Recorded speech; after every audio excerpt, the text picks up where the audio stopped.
hindi tayo hahayaan ng Allah na magsasabi na tayo ay Muslim at hindi tayo susubukan.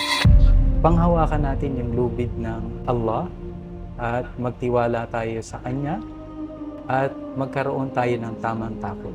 O may yattaqillaha yaj'al lahu makhraja. Sino-sino ang may tamang pagkatakot sa kanyang Panginoon, bibigyan siya ng way, daan. Sa lahat ng suliranin na mararanasan niya, ang Allah dapat ang priority niya sa kanyang puso't isipan. Pero hindi po mangyayari yan kung hindi matibay yung kanyang pag-aaral. Ang magpapatibay sa ating pananampalataya at paniniwala kay Allah, ito yung pag-aaral at pagsusumikap natin na maintindihan ang Quran at ang Sunnah ng Propeta Muhammad sallallahu alaihi wasallam. Lahat ng nagbalik Islam na nakapag-aral ng mabuti, sila yung pinakamatitibay at nagpatuloy ng kanilang pagiging Muslim hanggang sa yung iba ginawian na ng